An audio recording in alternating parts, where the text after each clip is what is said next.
Hi, how is life? I think you're okay. Okay, so let's study 2000 phrasal verbs. Just imagine it, 2000 phrasal verbs. So I think this idea is really very interesting. And this is lesson 1. Phrasal verb go on. So what does it mean? Go on. Go on means continue. Go on means continue. Let me give you some examples. I can say, I want to go on learning English. It means I want to continue learning English. Remember, go on or continue doing something. Go on or continue doing something. Okay, what other examples can I give? I want to go on learning English. I'd like to go on working. I'd like to go on working here. My dream, it means I really want it. My dream is to go on. My dream is to go on helping other people learn English or know English better. We can say it in the past, so it was present simple. And let's talk about past simple.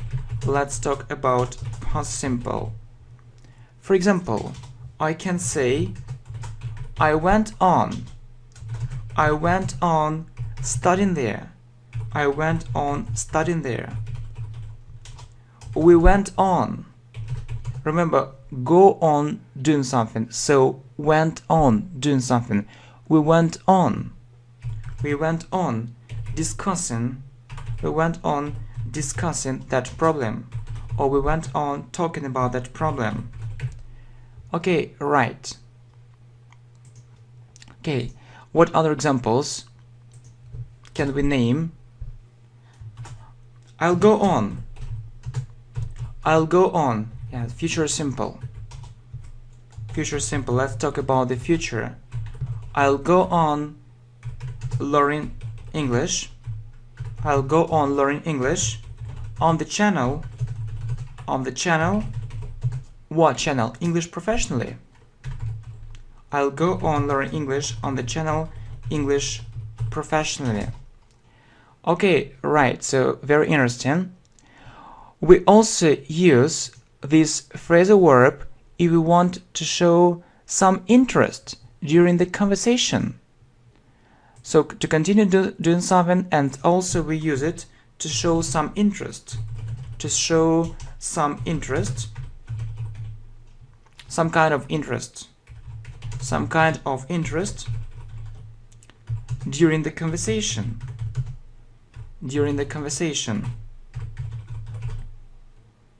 For example, someone can say it. I went to the party. Conversation. I went to the party. It happened earlier.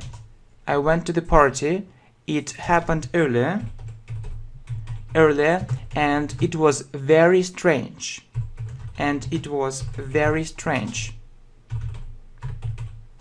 So, to show that it's interesting for me, I can say, yeah, it's really interesting. So what was next? Yeah, it's really interesting. What was next? Yeah, it's really interesting. What happened next? But I can also use this phrasal verb, go on. Yeah, it's so interesting. Go on, please. Go on means continue, please. Yeah, it's so interesting. Yeah, it's so interesting. Go on, please. Yeah, it's all interesting. Go on, please. We often use this phrase in English conversations. Yeah, we often use it in spoken English. So it was the first meaning of this phrasal verb, go on. Let's talk about the second meaning. The second meaning is happen. I can ask this kind of question, what's going on here? What's going on here? What's going on here? It means what's happening here? What's happening here? What's happening here? What's happening here? Or let me give you one more example. I have no idea. I have no idea what's going on. What's going on here?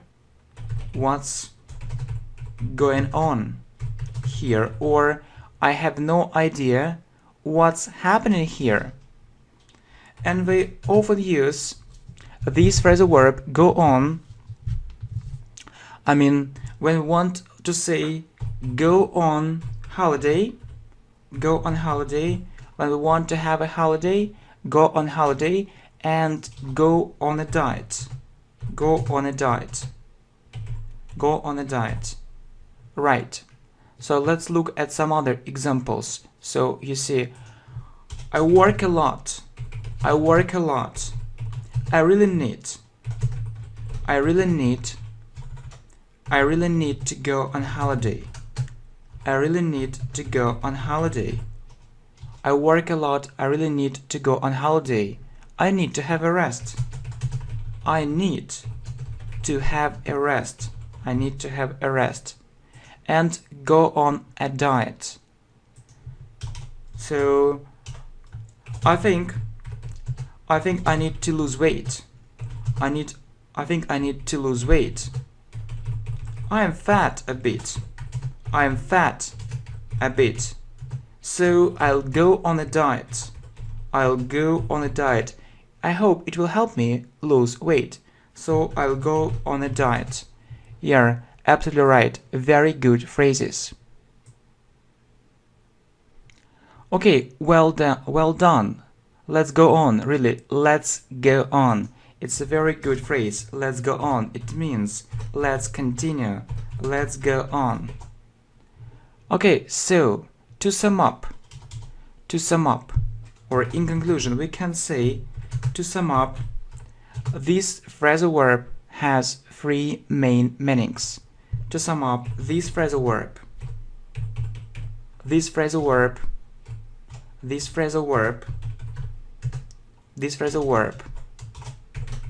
has three main meanings.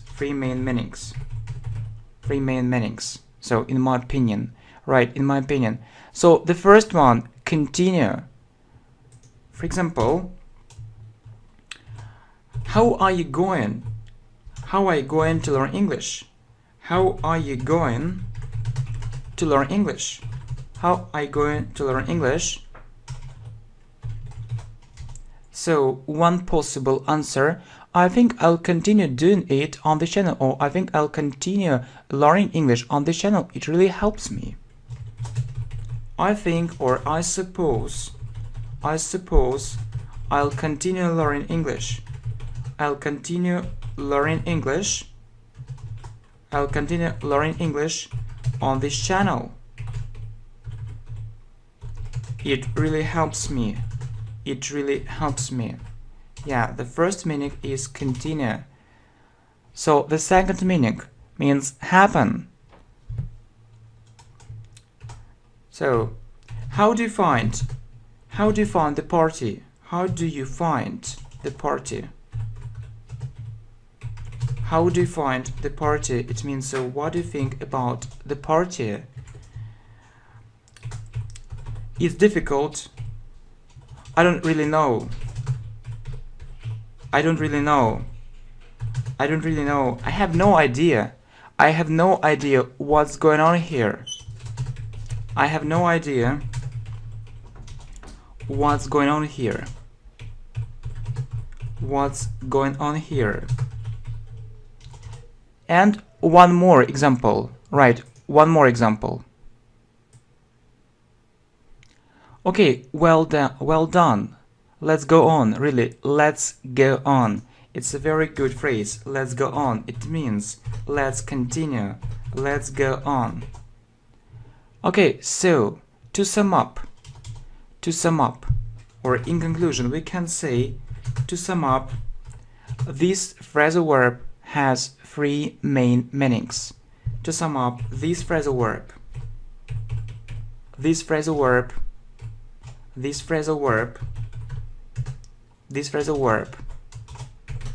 has three main meanings. So in my opinion, so the first one, continue. For example, how are you going to learn English? How are you going to learn English? How are you going to learn English? So one possible answer, I think I'll continue doing it on the channel, or I think I'll continue learning English on the channel. It really helps me. I think, or I suppose I'll continue learning English. I'll continue learning English on this channel. It really helps me. Yeah, the first meaning is continue. So the second meaning means happen. So how do you find the party? How do you find the party? How do you find the party? It means, so what do you think about the party? It's difficult. I don't really know. I have no idea. What's going on here. I have no idea what's going on here.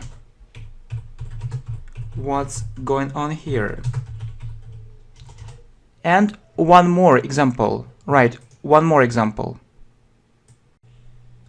Hi, let's continue talking about phrasal verbs, and let's talk about this phrasal verb, break down. Really, let's go on doing it.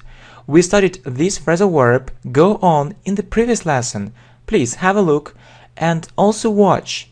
I think a very good video, a very interesting video, an amazing video.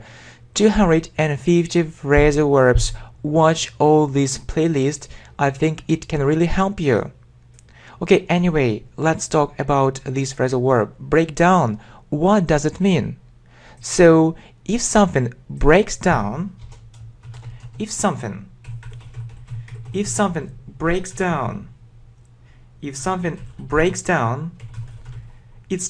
working. We usually use it about a machine or a car. Let me give you this example.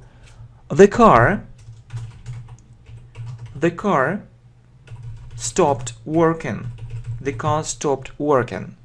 So this is a very useful exercise. I think it's very important to do different exercises. And this is exercise 1. So you see a normal sentence, the car stopped working. You need to say the same using, some phrasal verbs or using a phrasal verb. So we see stopped, we replace it with broke down, and it's broke down in the past. So the car broke down. The second variant sounds very natural. You know that native speakers often use phrasal verbs, so it's very important to know phrasal verbs. The car stopped working, the car broke down. So the second task or the second exercise, the car or the machine stopped working. The machine stopped working, or the machine broke down. So very these examples are very simple, but I hope they are very clear. So you see, if something breaks down, it stops working. Exercise. The car stopped working, the car broke down. The machine stopped working, the machine broke down. So let me give you one more example. What's happened? What's happened to your car? Let's use this phrasal verb in a daily conversation in spoken English. What's happened to your car? Is everything okay? Or is everything alright? Is everything alright? So, and one possible answer, well, it broke down. Well, it broke down. Well, it broke down. Well, it broke down. And then you can develop this idea. You can go on. So, what's happened to your car? Is everything alright? Is everything alright? So, write its equation. Is everything alright? Well, it broke down. So, compare break and break down. We break something. We break something. For example, we can say he broke the window. He broke the window. He did it. He did. He broke the window. He broke the pen. He broke the pen. If it's about breakdown, it happens. Not someone, did it, but it happens. So, my car is okay. My car is okay. It breaks down. It breaks down. It breaks down very rarely. Very rarely means not often. My car is okay. It breaks down very rarely. So I have a good car. I don't have lots of problems with my car. Yeah, I don't have many problems with my car. So it's the first meaning. You see, break and break down. We break something. He broke the window. He broke the pen. My car is okay. It breaks down very rarely. So the second meaning of this phrasal verb, break down, is to start crying. Start crying. Start crying, get depressed. Start crying, get depressed. So she didn't know what to do. She didn't know what to do. She didn't know what to do. No one could help her. No one could help her. Eventually means finally, in the end. Eventually, she broke down. She broke down. She broke down. We could see tears on her eyes. We could see tears on her eyes. We could see tears on her eyes. So start crying, get depressed. She didn't know what to do. No one could help her. Eventually she broke down. We could see tears on her eyes. And one more, a very important meaning of this phrasal verb, break down, to overcome a difficult situation. To overcome a difficult situation. To overcome a difficult situation, or to overcome some barrier. You know, it's very important to speak English fluently, and I think lots of people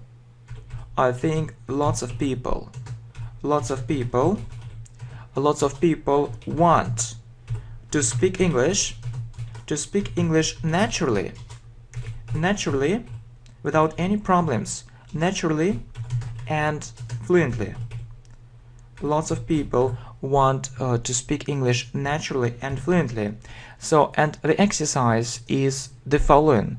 You need to say it, actually to say a similar thing, or to say almost the same thing using a phrasal verb. So what can you do? How can you say it? So it's a very interesting exercise. Right, so we can say, for example, I think lots of people want to speak English naturally and fluently, or lots of people want to overcome. Lots of people want to overcome the language barrier. They want to overcome the language barrier, or to break down. We can use this actually phrasal verb to break down the language barrier. The language barrier, right? So to sum up, so we can talk about, in my opinion, three main meanings of this phrasal verb. So first, it's about cars, machines which broke down. So for example, his car broke down unexpectedly. His car broke down unexpectedly. It means that he didn't expect it. His car broke down unexpectedly. He didn't know what to do. He didn't know what to do. He didn't know what to do. So the second meaning relates to, our tears, depression, some negative emotions. So he nearly broke down. He nearly broke down. He was about, or we can, use it, or we can say it in a more simple way. He nearly broke down. So he was going to cry, but he was going to cry, but he managed to control himself. But he managed to control himself. And about breaking down some barriers. So my greatest dream, it means that I really wanted, my greatest dream is to break down. My greatest dream is to break down the language barrier. I'd like to have perfect speaking skills. I'd like to speak English really well. I'd like to have perfect speaking skills. Okay, let's check and revise everything. So phrasal verb break down. If something breaks down, it stops working. Exercise. The car stopped working, or the car broke down. The machine stopped working, or the machine broke down. What's happened to the car? Is everything alright? Well, it broke down. Break and break down. He broke the window. He broke the pen. My car is okay. It breaks down very rarely. Okay, next. So the second meaning, start crying, get depressed. She didn't know what to do. No one could help her. Eventually, she broke down. We could see tears on her eyes. And the third main meaning, overcome a difficult situation, a barrier. So I think lots of people want to speak English naturally and fluently. Or we could also say, I think lots of people want to break down the language barrier. Okay, to sum up, or in conclusion, or we can actually say the following, give the following examples. His car broke down unexpectedly. He didn't know what to do. He nearly broke down. He was going to cry, but he managed to control himself. My greatest dream is to break down the language barrier. I'd like to have perfect speaking skills. Really, it's my dream. And you? Would you like to speak English really well and break down the language barrier? Okay, see you soon. Thanks for watching. Bye. Hi, let's continue learning phrasal verbs. We have a very interesting video, 250 phrasal verbs, so please watch this video. I think this video is really interesting, and watch all the playlist about phrasal verbs. Right, we also talked about, really, what did we talk about? We talked about go on, such a phrasal verb as go on in the first lesson. Also have a look at this lesson. Then we talked about breakdown in the second lesson, and right now we are going to talk about such a phrasal verb as give up. So what do you know about this phrasal verb? When do we use it? So give up, what does it mean? It means stop doing something. Stop doing something. Stop doing something.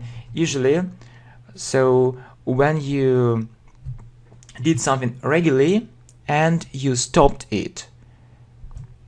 When you do something regularly,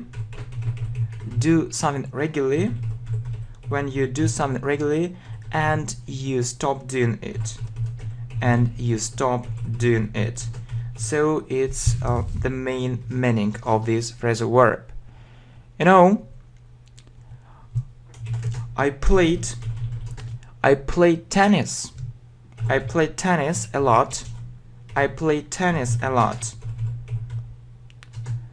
You know, but I didn't have enough free time. Unfortunately. But I didn't have enough free time, unfortunately. So I decided to give it up. Or I decided to stop playing tennis. I decided to give it up. I can say I gave up tennis, or I gave up playing tennis.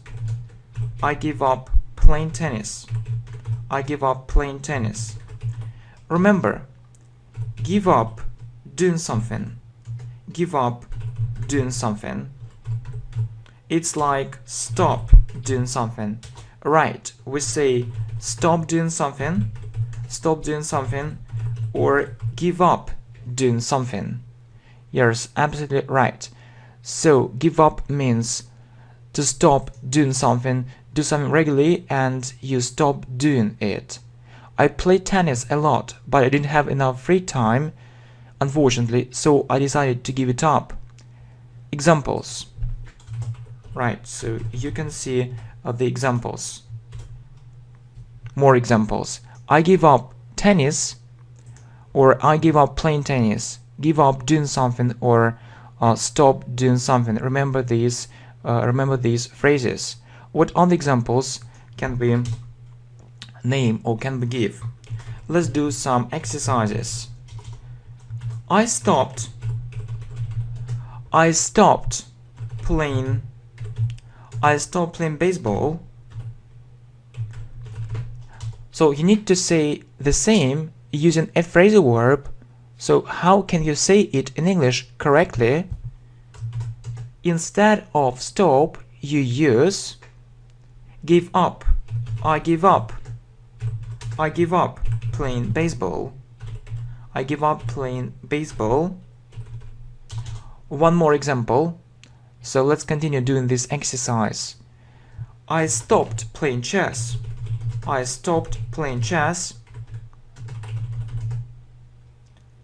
Or I gave up. Playing chess. Right. It's the main meaning. The first main meaning. The second main meaning is that we use this phrasal verb when we talk about something bad habits. So when we give up a habit, usually a bad habit. So we did something bad and then we stopped doing it. Give up a bad habit. So he gave up smoking. It means he stopped smoking. He gave up drinking alcohol. He stopped drinking alcohol. So we often use it too. So to sum up, we can say that give up has two main meanings. Stop doing something which we do regularly. For example, I can say, or let's have this spoken practice, conversational practice. Do you like chess? Do you like chess? Do you like chess? You know? So the exercise is to make up our own short dialects using such a phrasal verb as give up. Do you like chess? You know?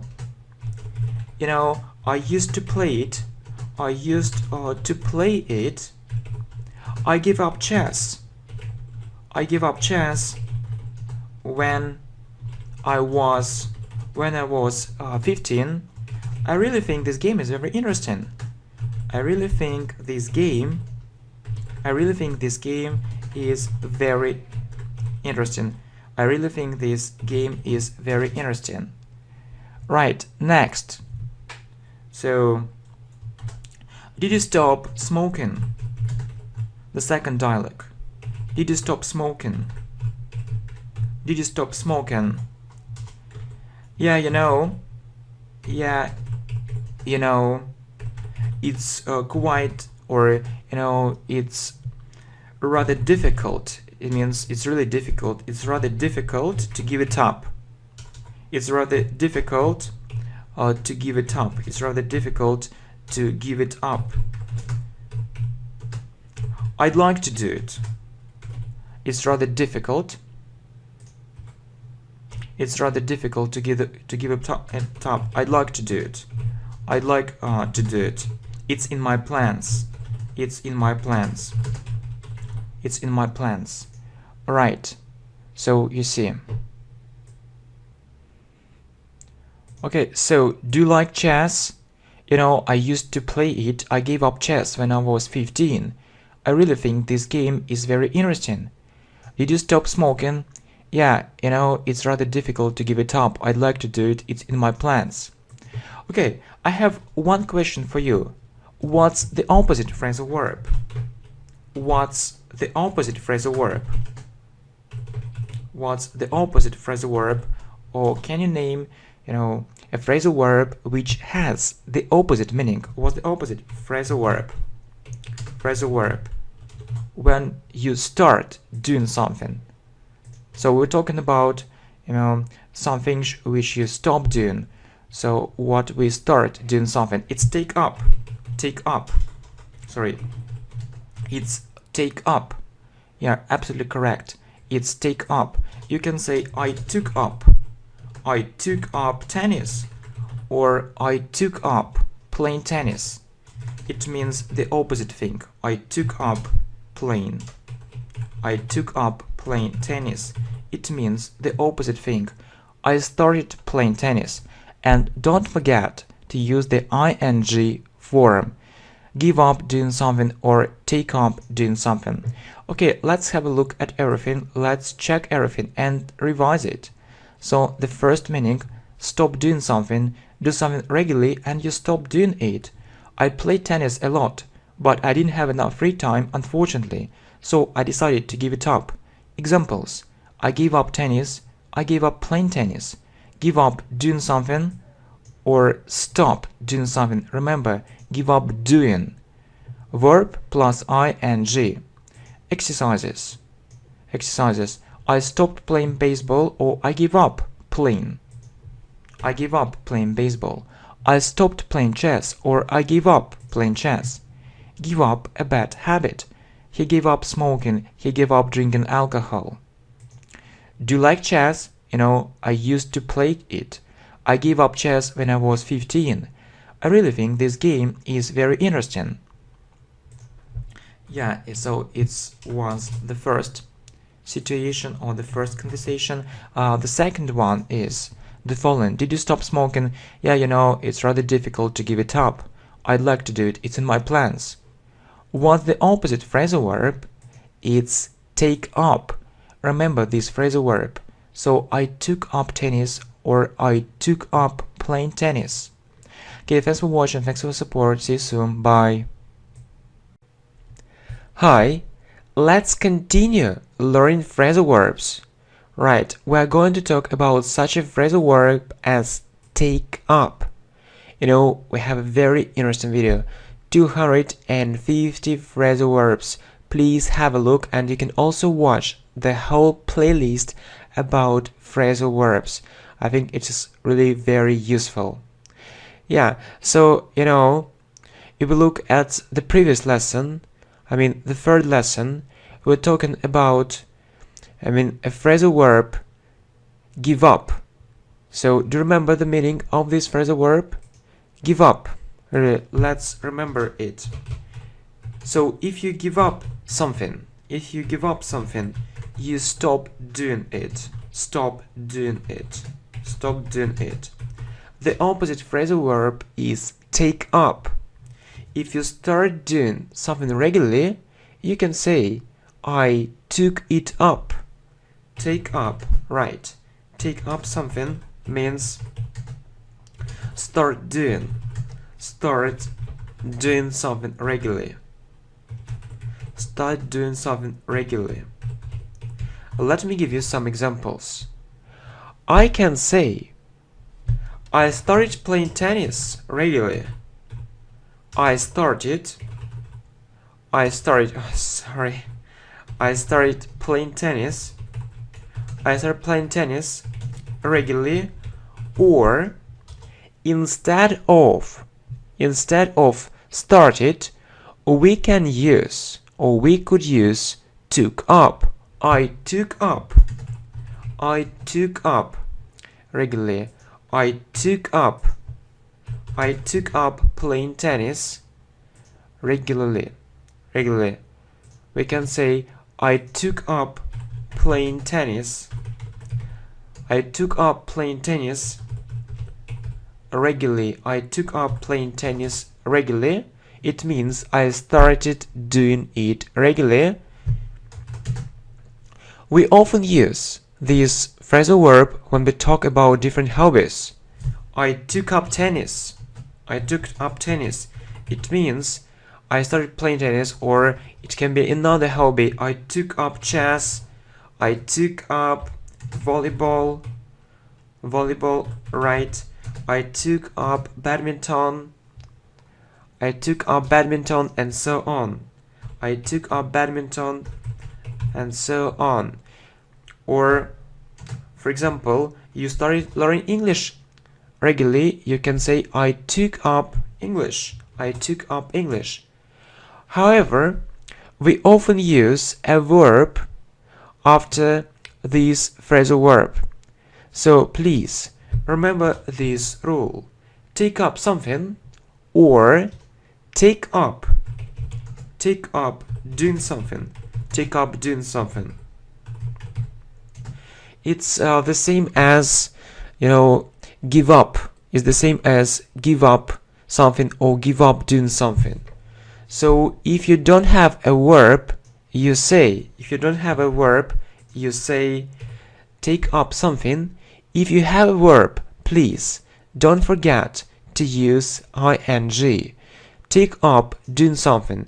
So you can say, for example, I took up tennis, or I took up playing tennis. It's the same. It means the same. I took up chess. I took up playing chess. I took up learning English. I took up learning English. You started learning it regularly. I took up learning English.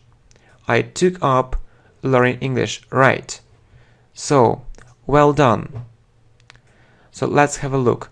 Give up something, stop doing it. And the opposite phrasal verb is take up something. Start doing something regularly. Take up doing something. Please don't forget to use ing. I started playing tennis regularly. Or you can say, I took up tennis. Yeah, without regularly. I took up playing tennis, or I took up tennis. I took up chess, volleyball, badminton, and so on. I took up learning English. Yeah, it's very important to use ing. I took up learning English. Right, we often use give up. We often use give up and take up. We often use give up and take up in different conversations. And so, let's do one interesting exercise. Try to make up some sentences and use give up and take up in these sentences. Let me give you an example. I took up playing tennis. I took up playing tennis. I really liked it. I really liked it. However, or but, yeah, it's another word for but. However, it was a bit expensive. And I had to give it up. In other words, so I took up playing tennis. I started playing tennis quite regularly. I really liked it, so everything was alright. I really enjoyed it. However, it was a bit expensive and I had to give it up. I had to stop playing tennis because it was too expensive for me. Right. So you can use this phrasal verb talking about the future. I'm going to take up learning Chinese. Take up learning Chinese. This language is getting more and more popular.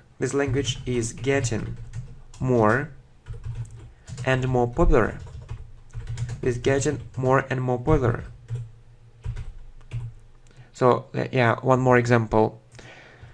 Okay, so well done, really. So remember these phrasal verbs give up and take up. Well, so give up and take up exercises. I took up playing tennis.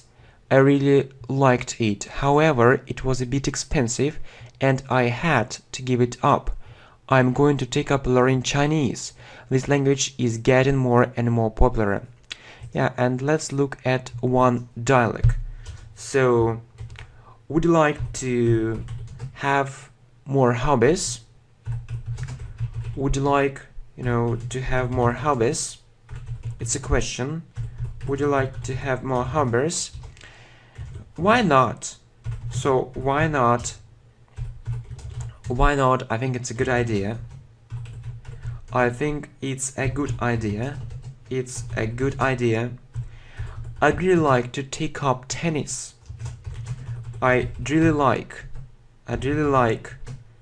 to take up tennis or take up playing tennis. Yeah, so you see how this phrasal verb is used in a conversation.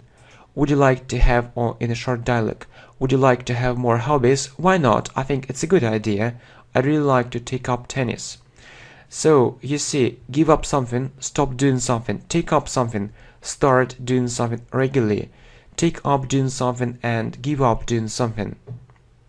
So, you see, I started playing tennis regularly, or I took up playing tennis. I took up chess, I took up volleyball, I took up badminton, I took up learning English. Right, so give up and take up exercises. I took up playing tennis. I really liked it. However, it was a bit expensive and I had to give it up. I am going to take up learning Chinese. This language is getting more and more popular. Would you like to have more hobbies? Why not? I think it's a good idea. I really like to take up tennis. And what hobbies would you like to take up? You can write about it in the comments. Okay, thanks for watching. See you. Bye. Hi. Let's continue learning phrasal verbs, or we can also say let's go on learning phrasal verbs. As you might know, we have a very interesting video. 250 phrasal verbs. Just imagine it. So please watch this video. I think it will be really useful for you. And you can also watch all the playlist about phrasal verbs. Okay, so let's talk about come from. So what does this phrasal verb mean, really? I'm sure that you've heard this kind of question many times. Where are you from? Where are you from? How do you usually answer this question? So if someone asks you, where are you from? What will be your answer? And you can say, for instance, I'm from the United States. I'm from the United States, or I am from England. I am from England, I am from Canada, and so on. You name a country where you live or where you were born. So I'm from the United States, I am from England, I am from Canada, I am from Russia, and so on. Right, so please, in the comments, let's look at the comments and write about it in the comments, where are you from. However, sometimes we meet another question, and it's the following: where do you come from? Where do you come from? It has a similar meaning. Yeah, absolutely. So, where are you from or where do you come from? It has a similar meaning, and your possible answer will be: I come from the United States, I come from England, I come from Canada, or I come from Russia. Yeah, absolutely. Yeah, that's absolutely right. So you see, so it's almost the same. It has a similar meaning, just two different questions. Well, so in other words, be from, yeah, so where are you from? So be from has a similar meaning to come from, has a similar meaning to come from. If we look at real English, we from my experience, I can tell you that we meet this question more often. Anyway, sometimes we meet this question, where do you come from? And I think that next time you'll be ready for answering this question. So be from or come from. So the country where you live, or where you were born, where you live, where you were born, where you were born. Right, so to sum up, be from has a similar meaning to come from, the country where you live, where you were born. Where are you from? I'm from the United States, I'm from England, Canada, Russia. Where do you come from? I come from the United States, I come from England, I come from Canada, I come from Russia. And please write about it in the comments, really. Where do you come from? Where do you come from? Yeah, it's the first meaning, the main meaning of this phrasal verb. However, this phrasal verb has the second meaning. It shows us that someone belongs to a particular social class or status. That someone belongs to a particular social class or status. For example, I can say she comes from a very rich family. She comes from a very rich family. She comes from a very rich family. Or on the contrary, it's a very good phrase. Please remember it. So it shows us something opposite, the opposite meaning. So on the contrary, I can say that she comes from. So you can see two opposite examples. The first one and the second example, we said on the contrary. Or on the contrary, she comes from a very poor family. So really, this phrasal verb shows us that she actually belongs to a lower social class, that actually she lives in a poor family. It's just another way of saying, she lives in a poor family or she lives in a rich family. Just when you use phrasal verbs, you sound more natural. Yeah, as a rule, that's it. Right, so the second meaning, it shows us, for my misprints, it shows us that someone belongs to a particular social class or status. She comes from a very rich family.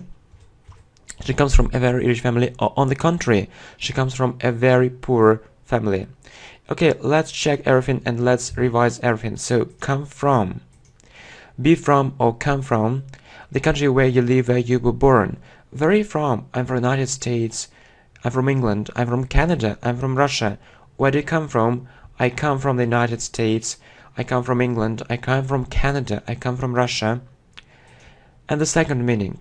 It shows us that someone belongs to a particular social class or status. She comes from a very rich family, or on the contrary, she comes from a very poor family. Hi, let's continue learning phrasal verbs. I really think it's a very good idea. And we also have a very interesting video, or I can also say we have an absolutely amazing video, 250 phrasal verbs in one video. So I think it can help you a lot. So please have a look and watch all the playlist about phrasal verbs. I mean the playlist which is on this channel. Right, what are we going to talk about? We're going to talk about this phrasal verb, bring up. Bring up. Do you know the meaning of this phrasal verb? Really, let's talk about its meaning.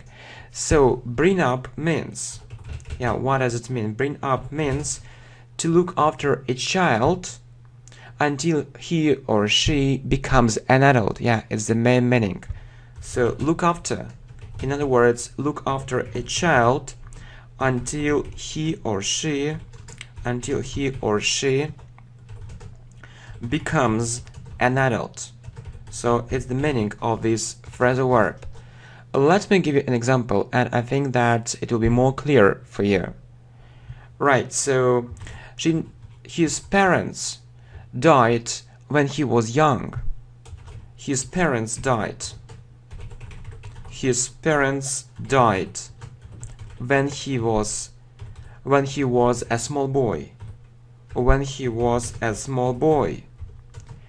He was brought up by his uncle. He was brought up by his uncle. He was brought up by his uncle. Right, he was brought up by his uncle. It means that his uncle looked after him, his uncle cared about him, his uncle educated him, so he was responsible for that boy, or for this boy. He was brought up by his uncle. So you see that passive voice is used here, but we can also say it in active voice. So when it's quite a normal sentence, his uncle brought him up. His uncle brought him up. However, I'd like to pay your attention to the fact that we often use this phrasal verb in passive. So it's a normal thing. He was brought up by his uncle, or his uncle brought him up. So I would say this sentence sounds more natural, right? Absolutely. So he was brought up by his uncle. His parents died when he was a small boy. He was brought up by his uncle. So passive voice. What other examples can we give? So I was brought up by my aunt. I was brought up by my aunt. I was brought up by my aunt. Or I was brought up by my father. I was brought up by my father, and so on. Alright, so I think it's really easy to make a statement, but it's much more difficult to make a question. So let's talk about making questions with this phrasal verb, and the exercise is the following. You need to make a question using this phrasal verb, bring up. Before we do it, let's have a look at this slide and let's check everything. So bring up, look after a child until he or she becomes an adult. His parents died when he was a small boy. He was brought up by his uncle. Passive voice. It sounds really natural.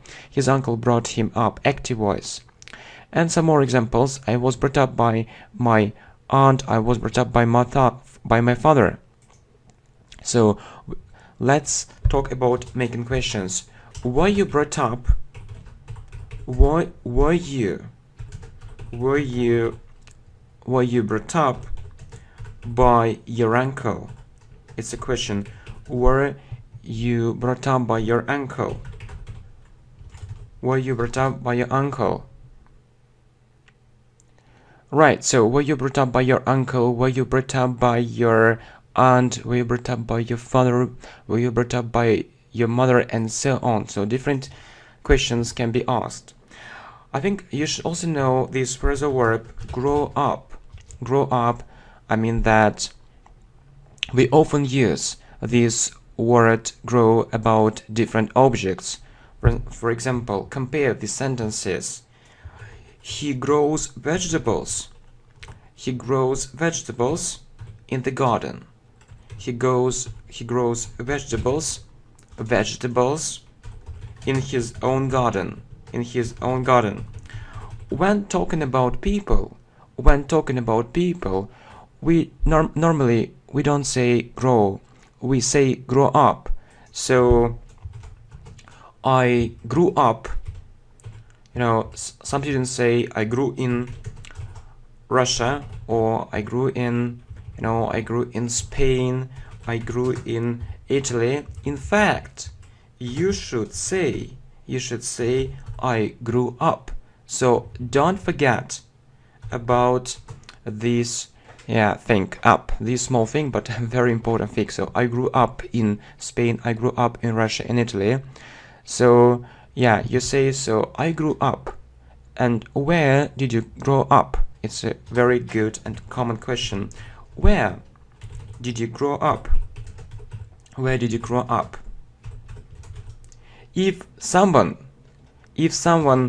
helped you grow up, you say bring up. So right, let's use these two phrasal verbs in one sentence. So my uncle brought me up.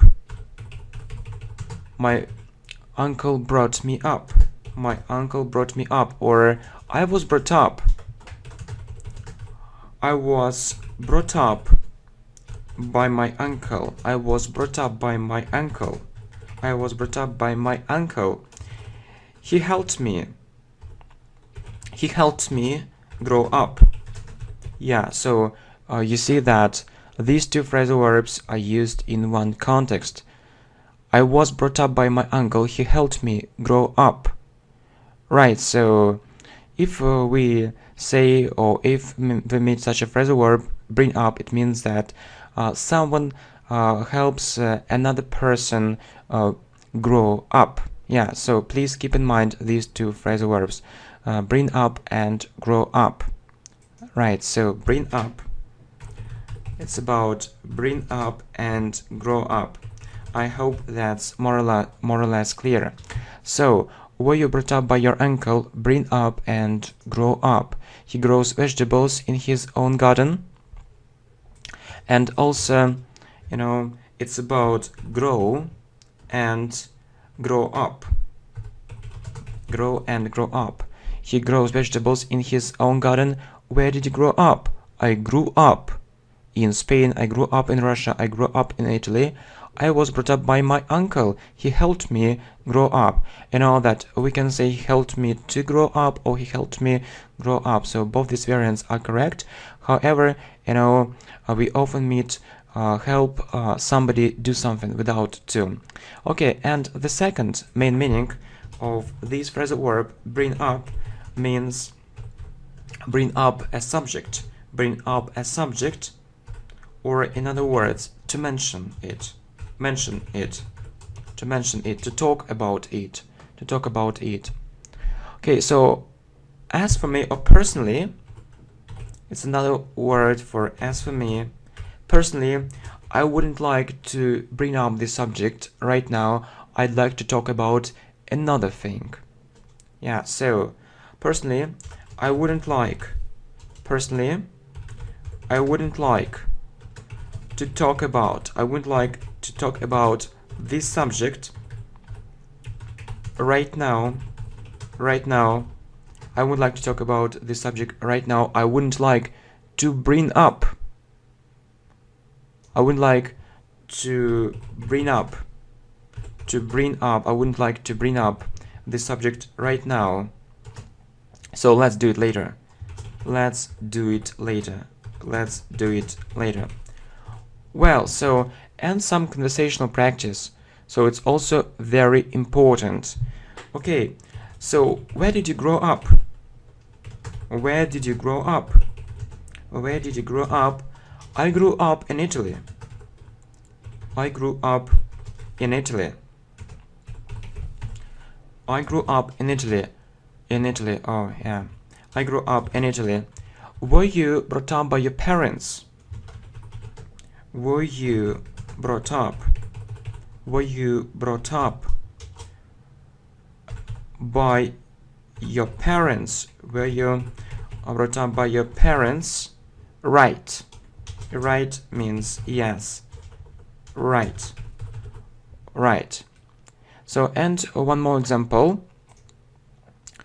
So, would you like to bring up this subject right now? Would you like to bring up or to mention or to talk about it right now? Would you like to bring up this subject? Would you like to bring up this subject right now? Right now. Yeah, to be honest, so, or I'd like to be honest with you. To be honest, you're, I'd better do it later, or let's talk about later. I'd better do it means that I think it's a better thing, or it's a better idea to do it later. To be honest, I'd better do it later. Okay, so bring up a subject. Yeah, really, let's talk about it. Let's revise everything. Well, so bring up a subject or to mention a subject, it's another word. In other words, personally, I wouldn't like to bring up this subject right now. Let's do it later. Where did you grow up? I grew up in Italy. So it's a statement, it isn't a question. Were you brought up by your parents? Right. Would you like to bring up this subject right now? To be honest, I'd better do it later. Okay, let's look at everything, let's check everything, and let's revise everything. It's very important for our progress. So yeah, so lesson 6, bring up. Bring up, looked after a child until he or she becomes an adult. His parents died when he was a small boy. He was brought up by his uncle, passive voice. His uncle brought him up, active voice. I was brought up by my aunt. I was brought up by my father. Were you brought up by your uncle? Bring up, grow or grow up. He grows vegetables in his own garden. Where did you grow up? I grew up in Spain. I grew up in Russia. I grew up in Italy. I was brought up by my uncle. He helped me grow up. Yeah, let's talk about the second meaning of this phrasal verb. Bring up a subject. In other words, to mention a subject. Personally, I wouldn't like to bring up this subject right now. Let's do it later. Where did you grow up? I grew up in Italy. Were you brought up by your parents? Right. Would you like to bring up this subject right now? To be honest, I'd better do it later. Okay, thanks for watching, thanks for support. See you, bye. Hi, let's continue learning phrasal verbs. You know, we have a very informative video, really a very interesting video. 250 phrasal verbs in one video. So have a look at this video and watch all the playlist about phrasal verbs. We have it on our channel English Professionally. What are we going to talk about? Yeah, right. It's about this phrasal verb, carry on. So I think that you know what this verb means, carry. So for example, he carried her bag. Yeah, so the bag was heavy. So really, let's talk about it. The bag was heavy. The bag was heavy. The bag was heavy. He helped her. He helped her. He helped her carry the bag. So I think that you know the meaning of the verb carry. Yeah, so it was heavy and he helped her carry the bag, so it's easier. What about the phrasal verb carry on? It has a similar meaning to go on. In other words, it's continue. It's continue. Let me give you this example. Don't stop. Don't stop. Go on. So don't stop, continue. Don't stop, go on. Or you can also say don't stop, carry on. Don't stop. Don't stop, carry on. Don't stop, carry on. So it's almost the same. However, I can tell you that this phrasal verb go on is used more often. Anyway, keep in mind that carry on, this phrasal verb carry on has a similar meaning. So don't stop, go on, or don't stop, carry on. Yeah. Remember please one very important thing, that we say carry on doing something. Carry on doing something. So it doesn't matter, go on doing something, continue doing something, carry on doing something. Yeah, we add ing. Let me give you this example. We carried on. We carried on working on that problem. We carried on working on that problem. So you see, carry on doing something. He carried on. He carried on negotiating with them. Negotiating means have a business talk. He carried on negotiating with them. Negotiating with them. So you see, I think that if you meet this phrasal verb carry on in a daily conversation, you won't be shocked, you won't be surprised, because you know the meaning of this phrasal verb. So it's almost the same.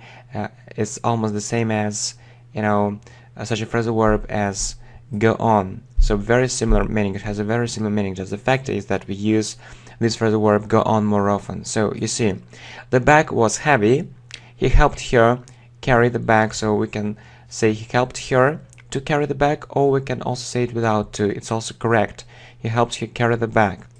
And remember, carry on, go on, or continue. So don't stop, go on, or don't stop, go on, learning English. Don't stop, carry on learning English, or carry on improving your English, go on improving English. That's what we are doing right now. And carry on doing something, go on doing something. So please don't forget to use ing, to add ing. And you can see two more additional examples. We carried on working on that problem. Yeah, absolutely correct. Absolutely correct. Working on that problem. And he carried on negotiating with them. So in other words, having a business talk. Yeah, negotiate means to have a business talk. Yeah. Okay, thanks for watching. See you. Bye. Hi. Let's continue talking about phrasal verbs. Really, 2000 phrasal verbs. Yeah, an incredible idea. By the way, we have a very interesting video, 250 phrasal verbs. So have a look and watch all the playlist about phrasal verbs which is in our channel English Professionally. Right, so let's talk about this phrasal verb. Be back. What does it mean? Actually, I think it's quite simple to use this phrasal verb. Be back means return. Be back means return. Or there is another phrasal verb, which has a similar meaning, come back. So let me give you an example. I'll be back in a minute. I'll be back. I'll be back in a minute. So what does it mean? What does it mean? I'll be back in a minute. It means that 1 minute will pass. 1 minute will pass and I'll return. So I'll be here again. I'll be here again soon. I'll be here again really soon in a minute. So I'll be back in a minute. Or we can also say I'll come back. I'll come back. I'll come back in a minute. I'll come back in a minute. Or I'll return. What's the difference between verbs normal verbs and phrasal verbs. So you know that phrasal verbs have a more informal meaning. Yeah, we use them in more informal context. So it sounds more informal, right? It sounds more informal. It sounds more informal. If we look at the verb return, it sounds more formal. We can say that I'll return. I'll return. It means the same. The main difference is the context. So the level of formality. So it sounds more formal. Yeah, I'll return soon, or I'll return soon. It sounds more formal. It sounds more formal. It sounds more formal. Well, so we have this example. So I'll be back in a minute, or I'll be back in a second. I'll be back in a second. I'll be back in an hour, and so on. Please remember that be back or come back or return, it actually means the same. Yeah, you see, so be back, return, or come back, it sounds more informal. I mean, when we use phrasal verbs. So I'll be back in a minute, I'll be back in a second, I'll be back in an hour, I'll be back in 2 hours, and so on. We can also use this phrasal verb come back. I'll come back in a minute. So if we look at the verb return, yeah, it sounds more formal, right? So I'll return soon. I'll return soon. Yeah, we often use this phrasal verb be back, you know, in daily conversations. Okay, thanks for watching. See you. Bye. Hi, let's continue talking about phrasal verbs. Yeah, so we have these, absolutely amazing idea to talk about 2000 phrasal verbs. Yeah, just imagine it. By the way, we have a very good, a very informative video, 250 phrasal verbs with examples in one video. I think that you'll like it if you haven't seen it yet. So it's on this channel, English Professionally. Have a look and watch all the playlist about phrasal verbs. Right, what are we going to talk about in this lesson? About this phrasal verb, be over. What does it mean to be over? I think that the meaning of this phrasal verb is quite simple. It means finish. Be over means finish. For example, the lesson finished, or yeah, we were having a lesson and then the lesson finished, and I can say now, for example, the lesson is over, the lesson is over, the lesson finished, or the lesson is over, the lesson is over. So if the lesson is over, we can go home, for example, the lesson is over. Or, you know, this very popular phrase, game over, game over. It means that's the end of the game. So be over means finish, the end of something. So if you see game over, it means it's the end of the game. It's the end of the game. It's the end of the game. Right. The full variant is the game is over. The game is over. Okay. Let me give you one more example. So my holidays are over. My holidays are over. It means that I'll have to go to work soon. I'll have to go to work soon. I have to go to work soon. So I went on holiday. Yeah, but this time passed. It passed very quickly, and I can say my holidays are over. I'll have to go to work soon. So I think that these examples are really useful. Let's have a look at it again to check everything, yeah, and to revise everything. So be over, finish, or it means the end of something. The lesson's finished. The lesson finished, or the lesson is over. The lesson is over. You see, game over. It's the end of the game. The game is over. The game is over. We generally see game over. It's a short variant. And let me give you one more example. My holidays are over. I'll have to go to work soon. Okay, thanks for watching. See you. Bye bye.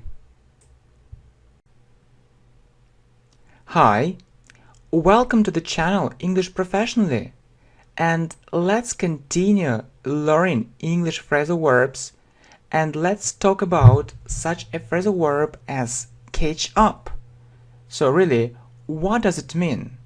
Yeah, what does this phrasal verb mean? Let's look at one situation and we'll try to understand the meaning of this phrasal verb.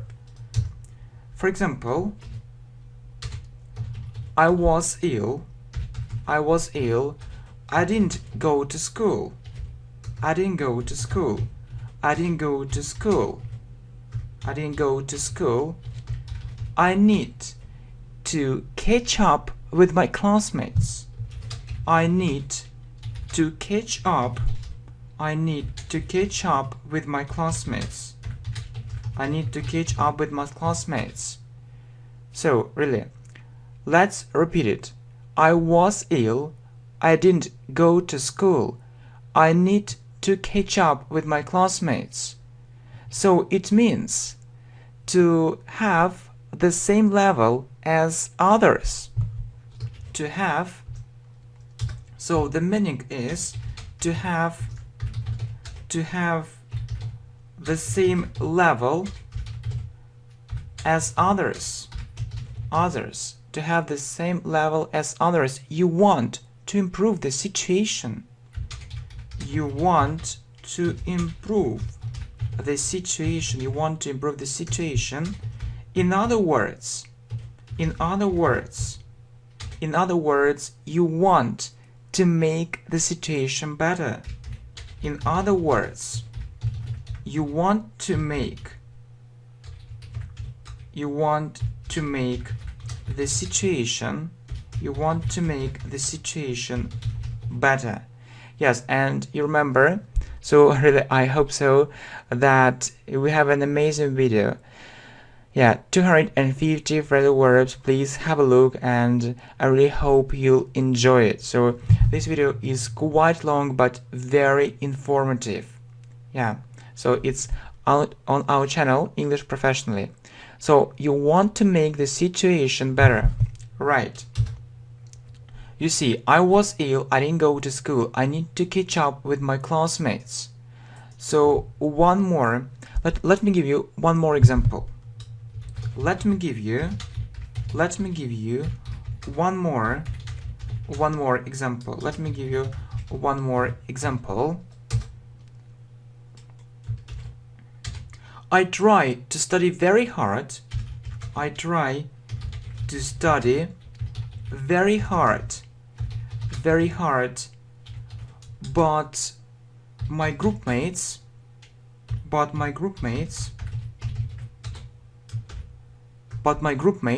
or you can say my classmates or group mates, so are people who study with you in one group, or classmates who are people who study with you in one class. So I try to study very hard, but my classmates understand our teacher much better and much more quickly. Understand our teacher much better and much more quickly. Much better and much more quickly. I feel that my progress is slow in comparison with my classmates. I feel that my progress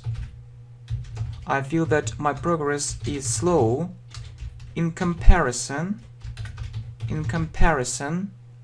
with my classmates.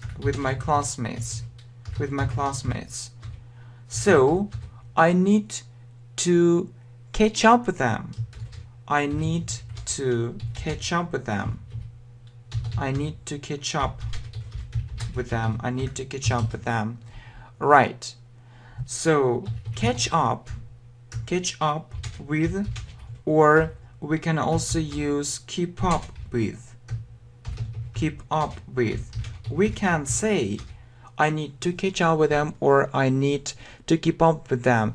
So these two phrasal verbs have a similar meaning. So catch up with or keep up with. Yes, it's the first meaning, and let's talk about the second meaning. So, for example, you're running so fast. You're running so fast. Wait a bit. I can't catch up with you. I can't catch up with you. I can't catch up with you. I can't catch up with you. It means, so really, what does it mean? It means I can't catch up with you. It means that. It means that, for example, my friend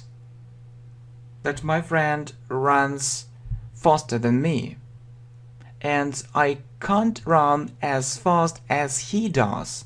It means that my friend, for example, is running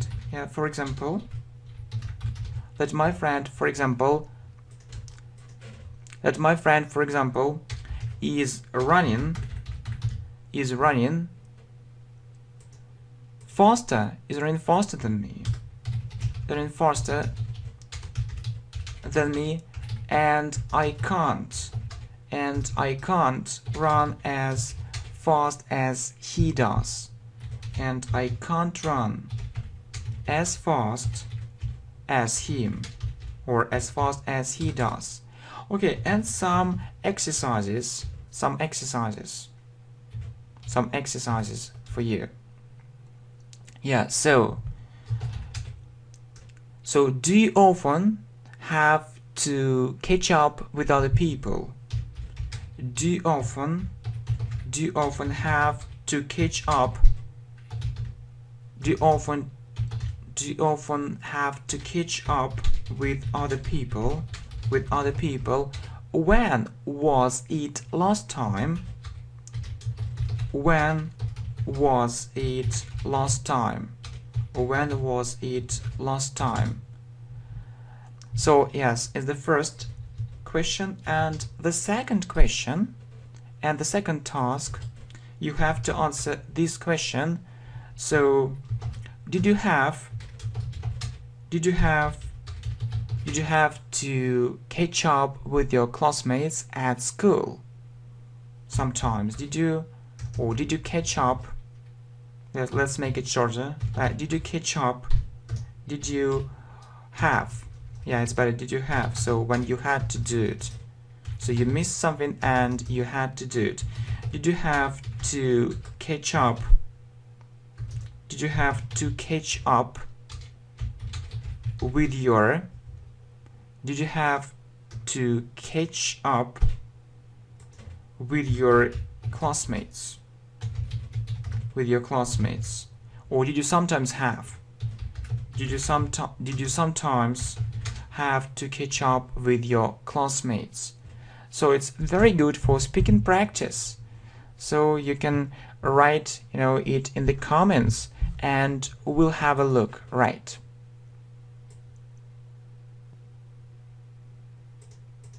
Okay, right, it's a question.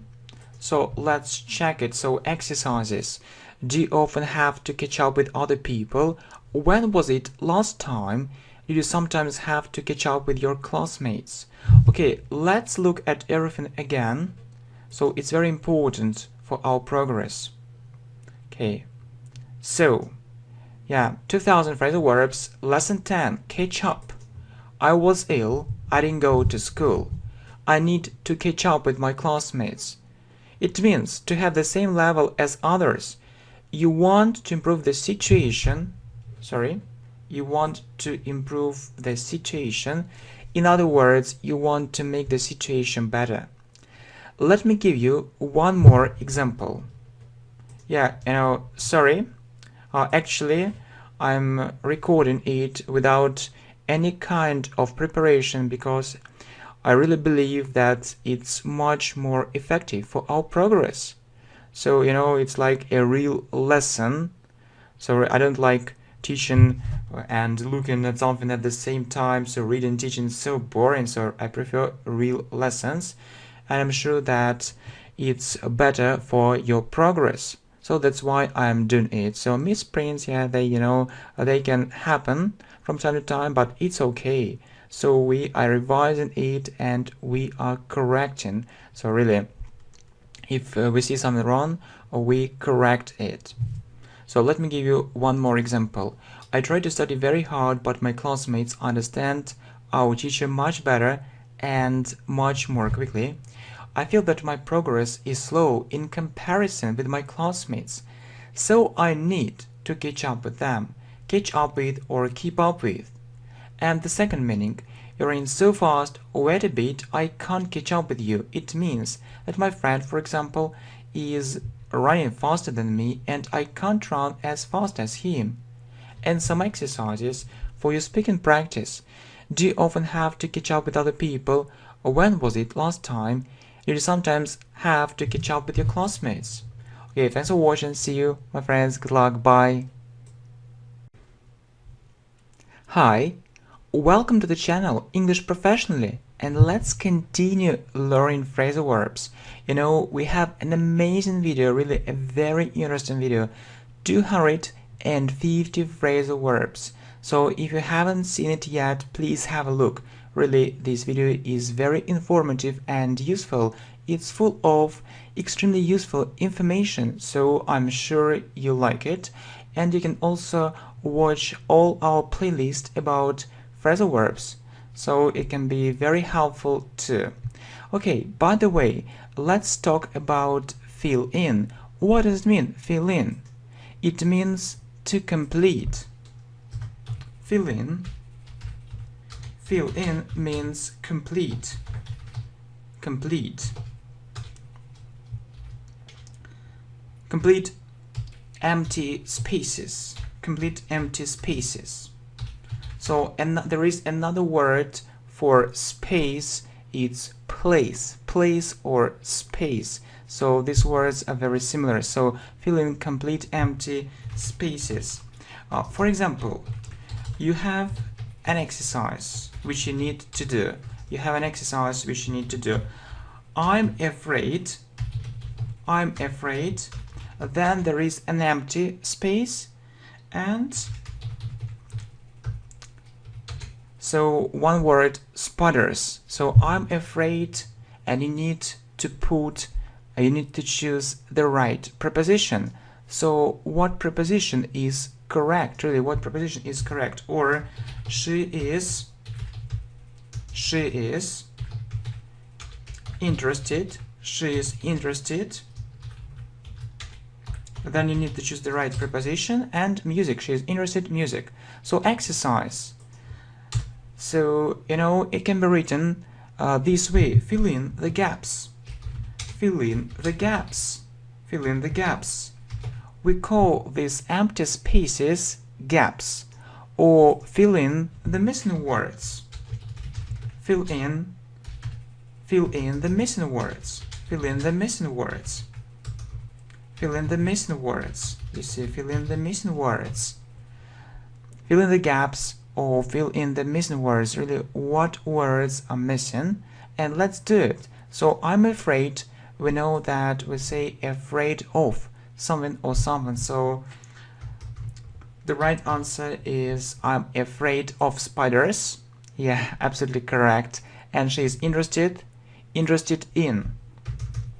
So she is interested in music. Okay, well done. Or it can be about some document. So fill in the blank, or fill in the document. Fill in the document. So there are some empty spaces, and you need to fill it in. Fill in the blank or fill in the document. Fill in your name and address. Fill in your name. Fill in your name and address. Fill in your name and address. Or fill in your name and surname. Fill in your name and surname. Fill in your name and surname. And so you can see, for example, the following: name, then there is an empty space, and surname. So you see surname, and you have to fill in so your name and surname. So I can do it, for example, my name, Alex, and surname, my surname is Bebris. So Alex Bebris, for example. So very good exercise. Okay, so and let's actually practice. Have more practice, and let's develop our speaking skills. So have you filled in the gaps in this exercise? Have you filled in the missing words? In this exercise? And so one possible answer: not yet. The exercise, not yet. Actually, the exercise is much more difficult than I expected. The exercise is much more difficult. The exercise is much more difficult. The exercise is much more difficult. Than I expected. Okay, so well done. Let's revise everything. So fill in complete empty spaces. Exercise: fill in the gaps, fill in the missing words. I'm afraid of spiders. She is interested in music. Fill in the document, fill in the blank, or fill in your name and surname. Name Alex, surname Bebris. So have you filled in the missing words in this exercise? Not yet. The exercise is much more difficult than I expected. Okay, thanks for watching. See you. Bye, my friends. Hi, welcome to the channel English Professionally, and let's continue learning English phrasal verbs. We have an amazing video, really absolutely amazing, 250 phrasal verbs. So please have a look at this video, and you can also watch the whole playlist about phrasal verbs on the channel English Professionally. It's extremely useful, so don't miss it. And let's have a look at one more phrasal verb. It's keep up. So what does it mean, keep up? This phrasal verb has several meanings. The first meaning is continue. I can say, for example, keep up the good work. Keep up the good work. It means that I want to say continue doing it well. Continue doing it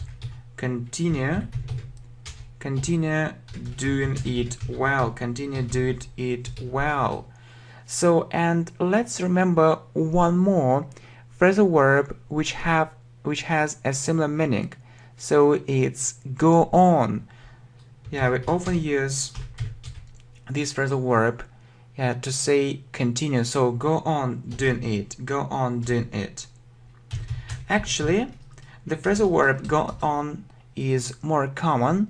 Anyway, the phrasal verb keep up often takes place too. So is the first meaning continue.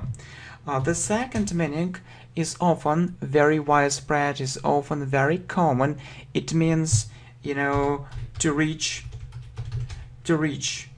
someone, for example, to reach someone or something after you missed it. after you missed it. So I hope that you remember we were talking about a phrasal verb catch up. So catch up and keep up.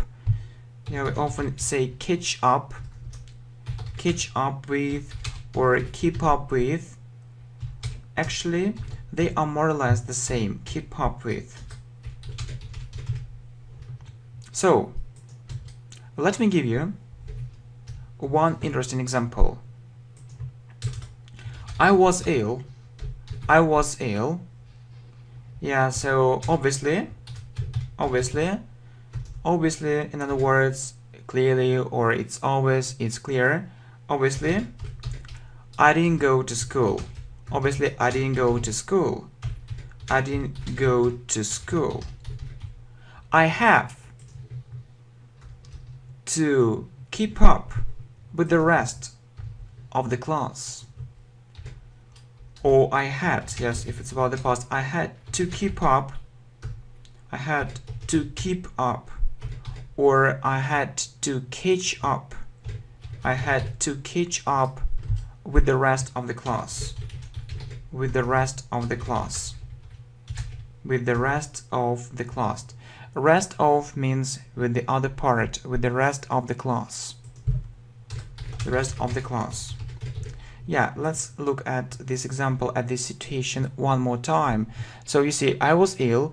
Obviously, I didn't go to school. I had to keep up with the rest of the class, or I had to catch up with the rest of the class. Or, so my friend runs much faster than me. My friend runs much faster than me.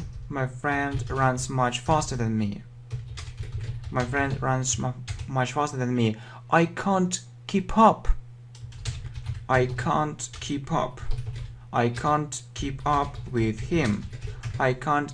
him. So really, yeah, I think it's a good example. So is the third meaning. So it's about running. The third meaning is it's about running. Yeah, nice. Really nice. It's about running. Okay, so you see, let's revise everything. So the first meaning, continue, keep up the good work, continue doing it well, go on doing it. So the second meaning is to reach someone or something after you missed something. Yeah, after you missed something. So you need to improve the situation, you need to make it better, you need to have the same level as others. So catch up with or keep up with, yeah, very similar phrasal verbs. And so let's look at this situation. I was ill. Obviously, I didn't go to school. I had to keep up with the rest of the class, or I had to catch up with the rest of the class. So you see that there is one more meaning, the third main meaning, it's about running. So let me give you this example. My friend, yes, sorry for my misprints, but really I prefer giving real lessons instead of really boring ones, having a paper in front of me and reading it. So really I hate it. So really I prefer real lessons, because I believe, I'm a great believer actually, that it works much better. Yeah, it's much more effective. So you see, my friend runs much faster than me. I can't keep up with him. Okay, well done. And let's move on. Yeah, let's go on learning phrasal verbs. Yeah, and also, we'll also talk about other subjects. Yeah. Okay, so stay with us. Good luck. See you. Bye. Hi, welcome to the channel English Professionally, and let's continue learning phrasal verbs. We have a very informative video, 250 phrasal verbs. I really think you should definitely watch this video, and please also have a look at our playlist on phrasal verbs. So I'm sure it's extremely useful. Yeah, really, it really helps, as lots of students have already said. Okay, let's talk about these phrasal verbs, fall behind and lag behind. What does it mean? you know, we try to be successful, we try to do something really well, but it isn't always the case. So sometimes we miss something, sometimes we do something wrongly, and it's about it. So fall behind or lag behind. So let me give you an example. So I fell ill. You remember this phrase, fall ill. So we can say be ill, or fall ill. So when a person doesn't feel good, so when there is something wrong with his or her health. So I fell ill, and I fell behind, and I fell behind my classmates, So it means, what does it mean? It means classmates, yeah, right, double S, classmates. It means that I missed something, I missed some information, I missed some information,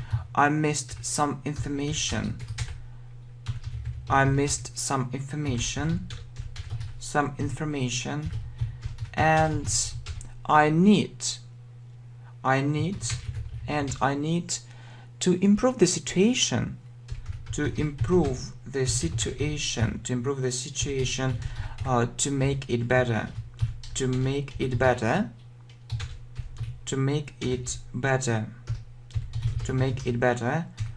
I need to have the same level as my classmates have, or I need to have, you know, the same level as theirs. I need to have the same level. As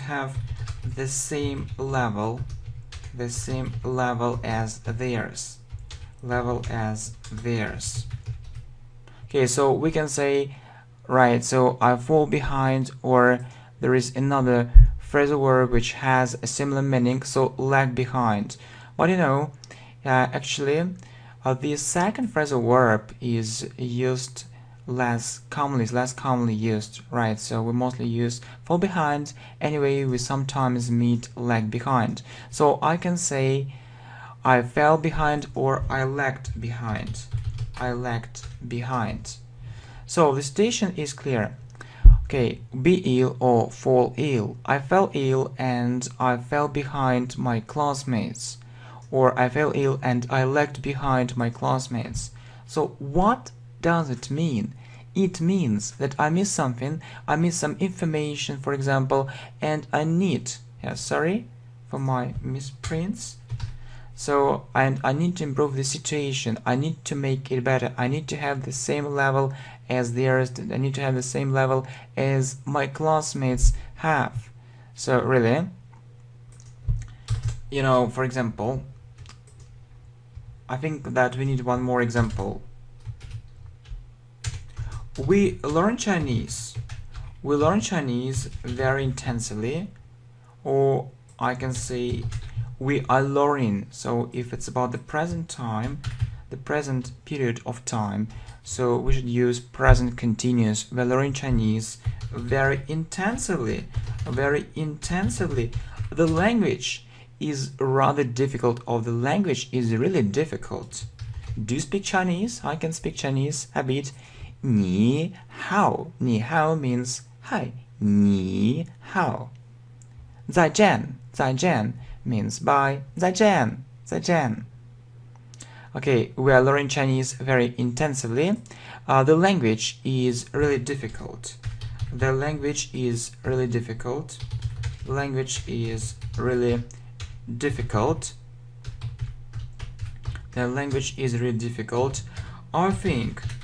I think I can fall behind. I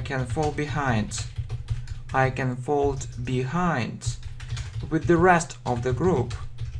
The rest of means the other part, with the rest of the group. If I don't do my homework,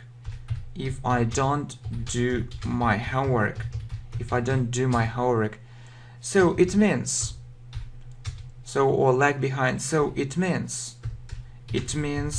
I need to study it really hard if I want, to keep up with them. So keep up with or catch up with have and the opposite meaning, right? So it means that I need to study really hard, if I want to keep up, or if I want to catch up with the rest of the group. So right, so look, we say fall behind or lag behind. So these phrasal verbs have a negative meaning, a similar meaning and negative, similar and negative meaning, The opposite phrasal verbs are keep up with or catch up,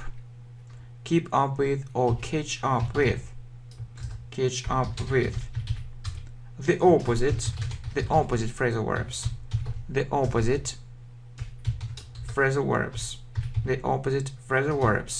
which have a positive meaning,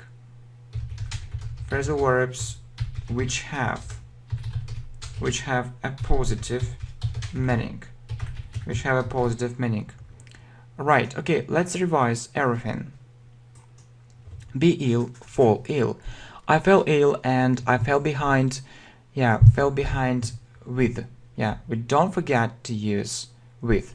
So I can say just, I fell behind, or I lagged behind, or fell behind with someone and lagged behind with. So it's very important to, to revise everything and to check everything at the same time to make sure that everything is correct. We need to pay more attention and we need to concentrate more. Okay, so I fell ill and I lagged behind with my classmates, or I fell behind with my classmates. It means that I missed something, I missed some information, and I need to improve the situation. I need to make it better. I need to have the same level as theirs. And let's look at one more example. We learn Chinese very intensely. The language is really difficult. I think I can fall behind with the rest of the group if I don't do my homework. So it means that I need to study really hard if I want to keep up with them, or if I want to catch up with them. Let's look at fall behind and lag behind. So similar and negative meaning, similar phrasal verbs which have a negative meaning, and keep up with, catch up with. So the opposite phrasal verbs which have a positive meaning. Okay, well done. Thanks for attention. See you. Bye. Hi, welcome to the channel English Professionally, and let's continue learning phrasal verbs. So, we have an amazing video, 250 phrasal verbs. So please have a look, and I'm sure you'll enjoy it. It really helps. You can see the link in the description. Right. And let's talk about this phrasal verb, run out of. What does it mean? Who knows? Actually, it isn't about running. It has another meaning. Let me give you some examples. I have run out of money. I have run out of money. It means that, so I had money, but then it finished. It means I had money, but then it finished. I have no money now. I have no money now. Right, so let me give you one more example. We have run out of time.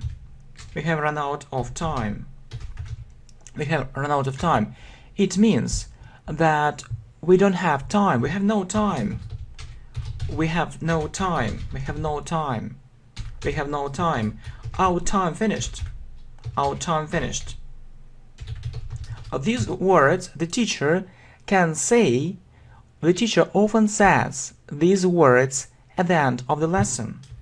The teacher, or English teachers, or teachers in general. Teachers often say these kind of words. English teacher or teachers often say these kind of words. These kind of words at the end of the lesson. At the end of the lesson. At the end of the lesson, when they have no time. When they have no time. And we have no time. Yeah, so let's revise it, and we'll see how it is used in daily conversations. So, I have run out of money. I had money, but then it finished. I have no money now. We have run out of time. We have no time. Our time finished. Teachers often say these kind of words at the end of the lesson when they have no time. For example, let's study, or let's do some more exercises. Let's do some more exercises. And the teacher can answer, unfortunately, we have run out of time. The lesson is over, or the lesson finished. We have run out of time. We have run out of time. Have run out of time. The lesson is over. It's another phrasal verb, be over. So have a look at our playlist, and you can also, watch these videos one more time, for revision. So the lesson is over. The lesson is over. Let's do some more exercises. Unfortunately, we have run out of time. The lesson is over. Next. So one more example. Let's buy a new computer. Let's buy a new computer. I need a more powerful one. I need a more powerful. Let's buy a new computer. I need a more powerful one. So, and I can say, for example, it's a great idea. It's a great idea, but I've run out of money. Let's do it next month. It's a great idea, but I've run out of money. But I've run out of money. But I've run out of money. But I've run out of money. Let's do it next month. Let's do it. Let's do it next month. So the structure is run out of something. Run out of something. And we often use present perfect with this phrasal verb. We often use present perfect. Right. We often use present perfect. We often use present perfect with this phrasal verb. With this phrasal verb. Yeah, and you'll see different videos on our channel, not only about phrasal verb, and there'll be different videos about tenses, about English words, and so on. So I hope that if you support this idea, we'll do it quite soon. Okay, so let's do some more exercises. Unfortunately, we have run out of time. The lesson is over. Let's buy a new computer. I need a more powerful one. It's a great idea, but I've run out of money. Let's do it next month. Yeah, run out of something. Run out of something. We often use present perfect with this phrasal verb.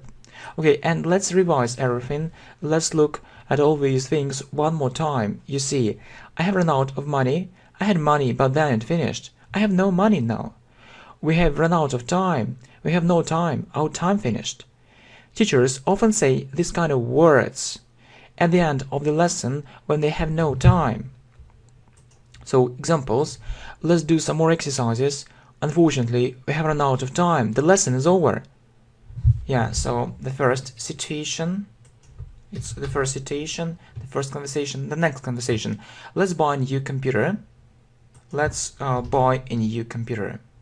So, I need a more powerful one. You know, it's a great idea, but I've run out of money. It's a great idea, but I've run out of money. Let's do it next month. Run out of something. We often use present perfect with this phrasal verb. Okay, thanks for watching. See you. Good luck. Bye, my friends. Bye. Hi. Welcome to the channel English Professionally, and let's continue learning phrasal verbs. Right, so we have a great video, 250 phrasal verbs, which is on our channel. Please have a look. It's really full of useful information, lots of examples, explanations, so I'm sure it will help you, and it really helps. Okay, let's look at the next phrasal verb. It's come across. What does this phrasal verb mean? So it's very easy to remember it because it means meet. Right, so come across means meet. Let me give you an example. I have never come across this word before. I have never come across this word before. Or I can also say I have never met. I've never met this word before. I've never met this word before. It's new for me. It's new for me. Or you can say, for example, it's new for me. It's completely new for me. It's really new. So really, I have never come across this word before. It's completely new for me. It's completely new for me. Right. So actually, it's very easy to remember this phrasal verb. Just keep in mind, that it's met. Okay. So you see a beautiful girl, and you can say, I have never come across such a beautiful girl in my life. I've never come across such a beautiful girl. I've never come across such a beautiful girl in my life. Or I've never met such a beautiful girl in my life. Yeah, the question is, so when should we use ordinary verbs like meet and others, and when should we use phrasal verbs like come across and others? So you know that phrasal verbs. So as a rule, phrasal verbs sound more informal. As a rule, phrasal verbs sound more informal. We often use them in daily conversations. We often use them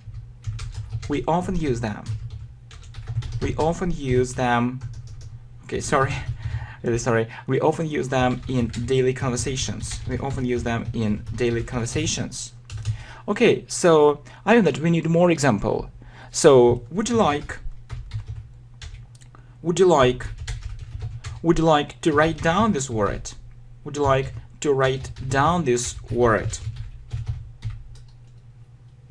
Would you like to write down this word? So sure, or in other words, of course, certainly, sure. I have never come across this word. I have never come across this word before. I've never come across before. Yeah, right. Right. Yeah, you see, right. However, it isn't so widespread. Or in other words, it isn't so common. It isn't so widespread, or it isn't so common, it isn't so popular. Okay, I see. So let's go on, or let's continue. You see that this dialect is full of phrasal verbs. Yeah, so would you like to write down this word? Sure, I've never come across this word before. Right.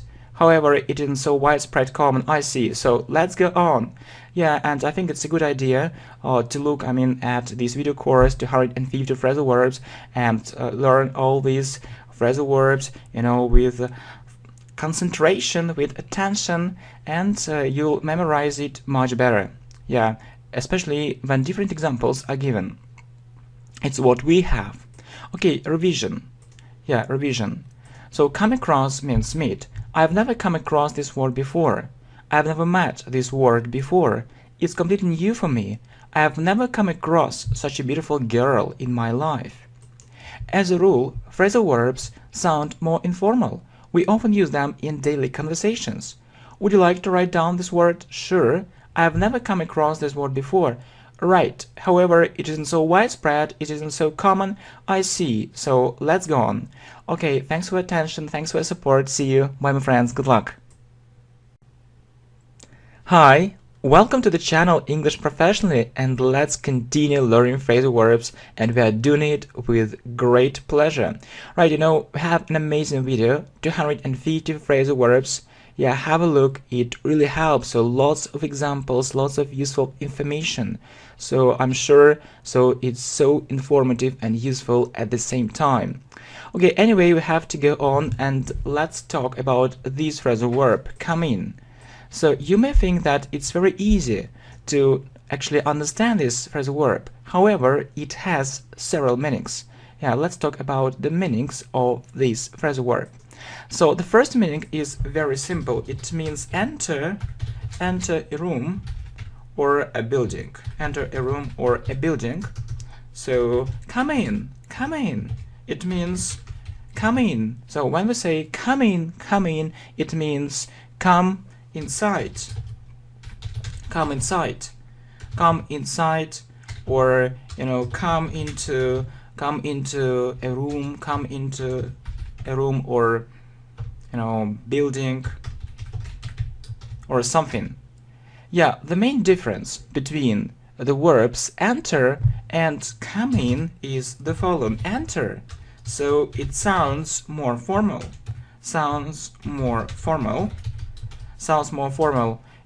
come in sounds more informal,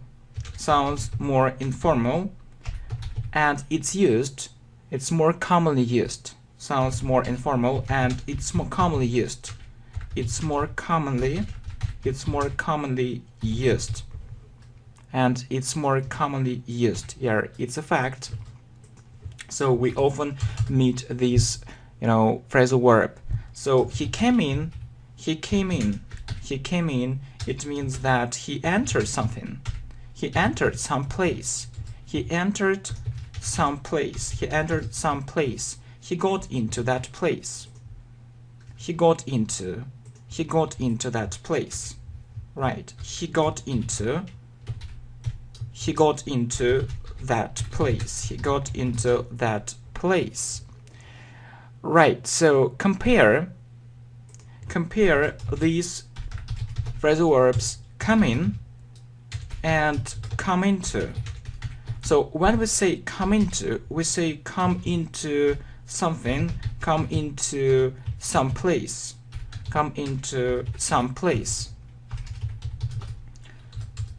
When we have come in, we don't need to say, to say something here.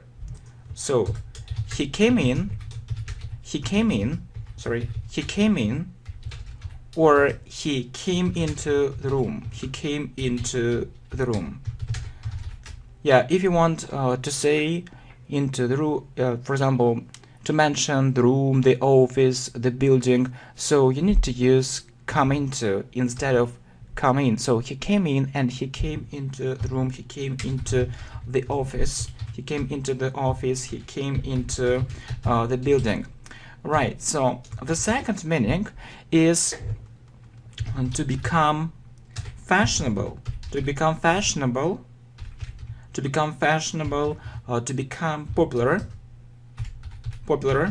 to become trendy. So when it's a new trend,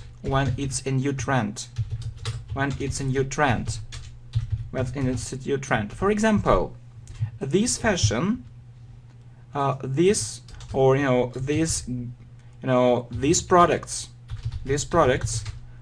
products are coming in again. These products are coming in again, or these clothes are coming in again.